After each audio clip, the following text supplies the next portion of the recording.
Doctor S জয়শঙ্করের এই ভিডিওটি এখন ভীষণ ভাইরাল হচ্ছে, যেখানে ডক্টর এস জয়শঙ্কর বলেছেন, তোমাদের ভুলের কারণে নয়, বরং আমাদের নিজেদের নীতির কারণেই আমরা এগিয়ে যাব।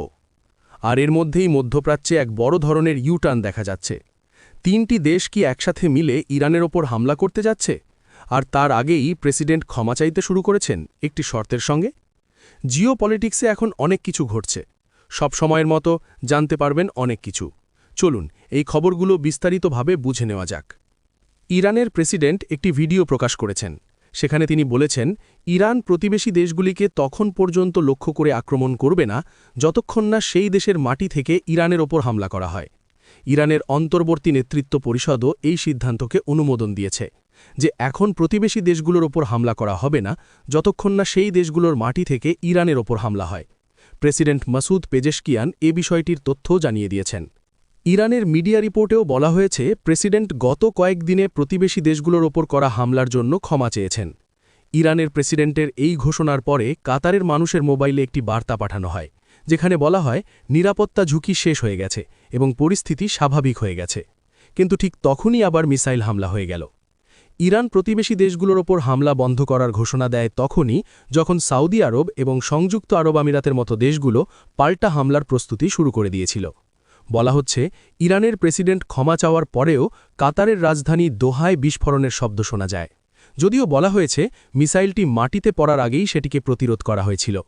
যদিও ইরানের প্রেসিডেন্ট বলেছেন যে ইরানের আর প্রতিবেশী দেশগুলোর ওপর হামলা করার কোনো ইচ্ছা নেই, কিন্তু তবুও দোহায় নিরাপত্তা অ্যালার্ম বাজতে শুরু করেছে। এখন পরিস্থিতি একটু দুশ্চিন্তার হয়ে গেছে। কাতারের প্রতিরক্ষা মন্ত্রণালয়ও ইরানি মিসাইল হামলার বিষয়টি নিশ্চিত করেছে। মন্ত্রণালয় জানিয়েছে তাদের সেনাবাহিনী মিসাইল আক্রমণ প্রতিরোধ করেছে, যার লক্ষ্য ছিল তাদের দেশ। এছাড়াও ইরানের প্রেসিডেন্ট এটাও বলছিলেন যে তাদের দেশ কখনও আত্মসমর্পণ করবে না। একই সঙ্গে তারা ইসরায়েলি সেনাবাহিনীর ওপর হামলা চালিয়ে যাচ্ছে। আর এই সব ঘটনার মাঝখানে এক বড় ধরনের খেলা দেখা যাচ্ছে, যা এখন আমেরিকার মিডিয়াতেও আলোচনা হচ্ছে। স্ক্রিনে একটি ভিডিও দেখছেন, যেখানে আলোচনা হচ্ছে, This is a long-term gain because what we want to do is get such massive oil reserves in Iran out of the hands of terrorists. And so what we're going to experience here in the short term is highly outweighed of the long-term benefit, because ultimately we're not going to have to worry about these issues in the Strait of Hormuz, because we're going to get all of the oil out of the অর্থাৎ বলা হচ্ছে যে আমেরিকার white house জানিয়েছে ইরানের তেল আমরা বাজেয়াপ্ত করব। ঠিক যেমনভাবে ভেনেজুয়েলার ক্ষেত্রে করা হয়েছিল, ঠিক তেমনই একটি পরিকল্পনা ইরানের ক্ষেত্রেও দেখা যাচ্ছে। এখন মজার বিষয় শুনুন, এখানে আসলে কি ঘটছে। শেষ পর্যন্ত ইরানের প্রেসিডেন্ট ক্ষমা চাইলেন, কিন্তু তারপরও কাতারে হামলা কেন হলো? প্রথম কারণ হিসেবে বলা হচ্ছে ইরানের যে শীর্ষ নেতৃত্ব তা শেষ হয়ে গেছে। প্রথম প্রজন্ম, দ্বিতীয় প্রজন্ম, তৃতীয় প্রজন্ম, এইভাবে নেতৃত্বের স্তরগুলো ধ্বংস হয়ে গেছে। আর এই কথাই ডোনাল্ড ট্রাম্প নিজেই বলেছিলেন। এই ভিডিওতে শুনুন, said I'd give it a 12 to a 15. Their army is gone. They're just about, look, their navy is gone. Their communications are gone. Their leaders are gone. 2 sets of their leaders are gone. They're down to their 3rd set. Their air force is wiped out entirely. Think of it. They have 32 ships. All 32 are at the bottom of the ocean. Other than that, they're doing very well, Coach. Very well. We're doing, our military is doing phenomenally. That's the big thing for this week. We seem to have a new thing every week, but the situation with a very bad and very sick group of leaders who were killing a lot of people, a lot of our... তিনি বলছেন, আমরা তাদের নৌবাহিনী ধ্বংস করেছি, বিমান বাহিনী ধ্বংস করেছি, তাদের যোগাযোগ ব্যবস্থা ধ্বংস করেছি, এমনকি তাদের নেতৃত্বের স্তরগুলো শেষ করে দিয়েছি। তাহলে এখন আদেশ শোনার জন্য কে আছে? আলোচনা করবে কে? সাধারণত আলোচনা করে নেতারা। আর সেনাবাহিনী কি করে? সেনাবাহিনী শুধু যুদ্ধের কাজ করে। এখন পরিস্থিতি এমন হয়ে দাঁড়িয়েছে, বাঁচবে না মরবে সেই ধরনের অবস্থা তৈরি হয়েছে। এখন এমন অবস্থা যে অনেক প্রদেশ নিজেরাই সিদ্ধান্ত নেওয়ার অধিকার পেয়ে গেছে। কেন্দ্রীয় নিয়ন্ত্রণ প্রায় ভেঙে পড়েছে। আর এটাই কারণ হামলাগুলো থামছে না। যেভাবে ইরান চাইছে এখন সব কিছু থেমে যাক, কিন্তু বাস্তবে তা থামছে না। এখন এখানে আসল খেলাটা কি হচ্ছে? গাজা হত্যাকাণ্ড ভুলে গিয়ে পাকিস্তান এখন সৌদি আরব এবং আজারবাইজানের সঙ্গে মিলে ইরানের উপর হামলা করতে পারে।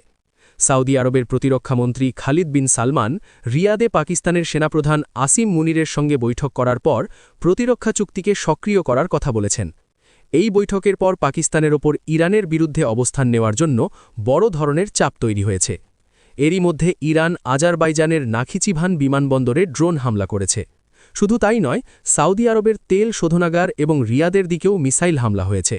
সৌদি আরবের রাজপরিবারের আশঙ্কা, ইরানি মিসাইল সরাসরি রাজপরিবারের সদস্যদের লক্ষ্যবস্তু করতে পারে। এই আশঙ্কার পর সৌদি আরবের উচ্চপদস্থ কর্মচারীদের নিরাপত্তা অনেক বাড়ানো হয়েছে। আর এই কারণেই সৌদি প্রতিরক্ষামন্ত্রী তাড়াহুড়ো করে পাকিস্তানের কাছে সাহায্য চাইতে গিয়েছিলেন। আজারবাইজান আগেই ইরানকে সতর্ক করে দিয়েছে। ফলে পরিস্থিতি এমন দাঁড়াচ্ছে যে সৌদি আরব, পাকিস্তান এবং আজারবাইজান হয়তো একসাথে ইরানের বিরুদ্ধে অবস্থান নিতে পারে। আর এই সময়ে তারা সেই ইহুদি রাষ্ট্র ইসরায়েলকে সাহায্য করতে পারে, যার বিরুদ্ধে তারা সাধারণত কঠোর ভাষায় সমালোচনা করে।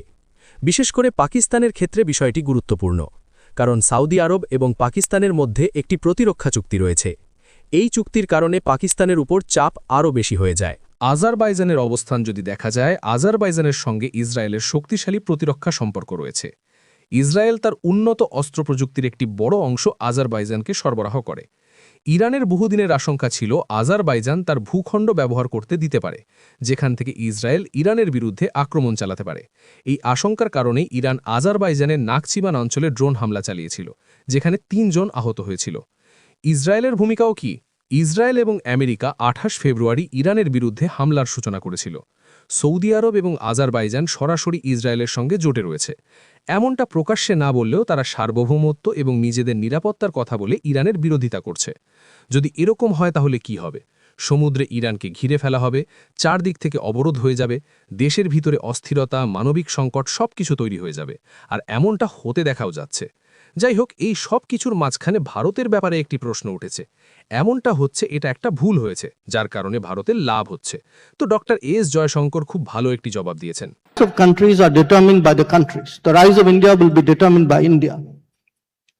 It will be determined by our strength, not by the mistakes of others. So let me stop. তিনি বলেছেন, তেলের সুবিধা হোক বা অন্য যে কোনো ধরনের লাভ যে ভারতের হচ্ছে, দেখুন, ভারতের উত্থান হচ্ছে ভারতের নিজের শক্তির জোরে। আমরা অন্য কারোর ভুলের ওপর নির্ভর করে এগোচ্ছি না। আর আপনাদের বলে রাখি, গালফ বা উপসাগরীয় দেশগুলোর জন্য আমেরিকা ইন্স্যুরেন্স বাড়িয়েছে এবং এই বিষয়টি নিয়ে ভারতের সাথেও আলোচনা করেছে। স্ক্রিনে আপনি এই টুইটটি দেখতে পাচ্ছেন। যাই হোক, এখন সামনে কি হয়? সব দেশ কি একসাথে মিলে ইরানকে আঘাত করবে? এটা দেখার বিষয় হবে। এখানে গল্পের মোড়ও ঘুরে যেতে পারে। ইরান যা ভেবেছিল সেটাই এখন তাদের ওপর ভারী হয়ে করতে পারে। ইরান ভেবেছিল এভাবে তারা বিশ্বে মন্দার পরিস্থিতি তৈরি করবে, তেলের দাম বেড়ে যাবে এবং আমেরিকার ওপর চাপ বাড়বে। কিন্তু এখন মনে হচ্ছে ঘটনাটা উল্টো দিকে যেতে দেখা যাচ্ছে। আপনাদের কি মনে হয়? এই পুরো বিষয়টি নিয়ে আপনাদের মতামত কি? কমেন্ট করে অবশ্যই জানাবেন। অন্যদিকে আমেরিকায় একটি নতুন এবং বেশ চাঞ্চল্যকর ঘটনা সামনে এসেছে। এই ঘটনাকে ঘিরে এখন আমেরিকা, ইরান এবং পাকিস্তান এই ৩ দেশকে নিয়েই আন্তর্জাতিক মহলে বড় আলোচনা শুরু হয়েছে। কারণ বিষয়টি সরাসরি জড়িয়ে গেছে মার্কিন রাজনীতির বড় বড় নেতাদের নিরাপত্তার সঙ্গে। মার্কিন যুক্তরাষ্ট্রের একটি আদালতে পাকিস্তানের এক ব্যক্তি এমন একটি দাবি করেছেন যা শুনে অনেকেই অবাক হয়ে গেছেন। ৪৭ বছর বয়সী ওই ব্যক্তির নাম আসিফ মার্চেন্ট। তিনি আদালতে সাক্ষ্য দিয়ে বলেছেন যে তাকে নাকি ইরানের কিছু গুপ্তচর আমেরিকার বড় বড় নেতাদের হত্যার ষড়যন্ত্রে জড়ানোর চেষ্টা করেছিল। আসিফ মার্চেন্টের কথায় তাকে বলা হয়েছিল যে আমেরিকার কয়েকজন গুরুত্বপূর্ণ নেতাকে নিশানা বানাতে হবে।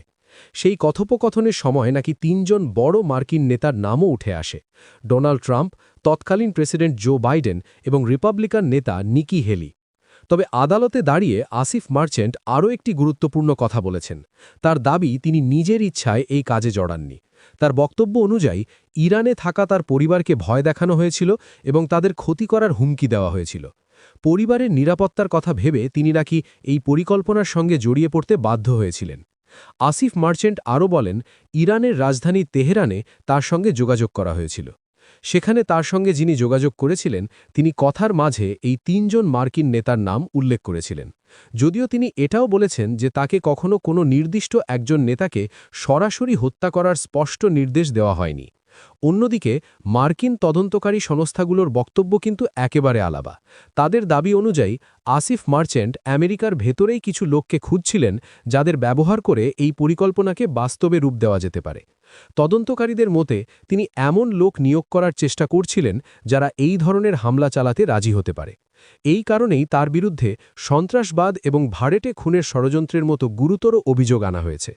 তদন্তে আরও একটি বিষয় সামনে এসেছে। বলা হচ্ছে এই পরিকল্পনার পেছনে ইরানের এক বড় সামরিক নেতার মৃত্যুর প্রতিশোধ নেওয়ার বিষয়টি থাকতে পারে। সেই নেতা হলেন কাসেম সোলেমানি।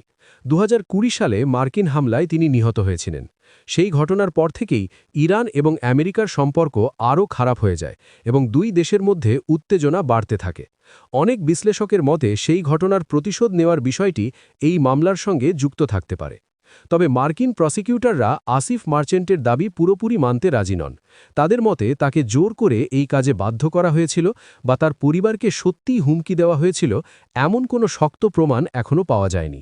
নিউ ইয়র্ক টাইমসের একটি প্রতিবেদনে বলা হয়েছে যে আদালতে প্রসিকিউশন পক্ষ স্পষ্ট জানিয়েছে অভিযুক্তের এই মজবুরির গল্প প্রমাণ করার মতো কোনো নির্ভরযোগ্য প্রমাণ এখনও সামনে আসেনি। এই মামলার বিচার প্রক্রিয়া গত সপ্তাহেই শুরু হয়েছে এবং বিষয়টি এখন খুবই সংবেদনশীল হয়ে উঠেছে, কারণ ঠিক এই সময়েই আমেরিকা এবং ইরানের মধ্যে নতুন করে উত্তেজনা বাড়ছে। এর মধ্যে পাকিস্তানের নামও আলোচনায় চলে এসেছে, কারণ আসিফ মার্চেন্ট পাকিস্তানের নাগরিক এবং তদন্তকারীদের তথ্য অনুযায়ী তিনি পাকিস্তান থেকেই আমেরিকা এসেছিলেন। যদিও এখনও পর্যন্ত এই ঘটনার সঙ্গে পাকিস্তান সরকারের সরাসরি কোনো যোগ থাকার প্রমাণ পাওয়া যায়নি। সব মিলিয়ে পরিস্থিতি এখন আরও জটিল হয়ে উঠছে, কারণ একই সময়ে এমন খবরও সামনে এসেছে যে আমেরিকা এবং ইসরায়েল ইরানের ওপর বড় ধরনের হামলা চালিয়েছে বলে দাবি করা হচ্ছে। সেই হামলায় ইরানের সর্বোচ্চ নেতা আয়াতুল্লাহ আলী খামেনি এবং আরও কয়েকজন গুরুত্বপূর্ণ কর্মকর্তার মৃত্যুর খবর ছড়িয়ে পড়েছে বলে আলোচনা চলছে, যদিও এই তথ্য নিয়ে এখনও অনেক বিতর্ক রয়েছে। এই সমস্ত ঘটনার ফলে মধ্যপ্রাচ্য এবং আন্তর্জাতিক রাজনীতিতে উত্তেজনা এখন অনেকটাই বেড়ে গেছে। আমেরিকা, ইরান এবং পাকিস্তানকে ঘিরে তৈরি হওয়া এই মামলাটি এখন শুধু একটি আইনি বিষয় নয়, বরং বড় আন্তর্জাতিক আলোচনার বিষয় হয়ে উঠেছে। বিশ্বের অনেক দেশ এখন এই মামলার দিকে নজর রাখছে, কারণ এর ফলাফল ভবিষ্যতের আন্তর্জাতিক সম্পর্কেও প্রভাব ফেলতে পারে।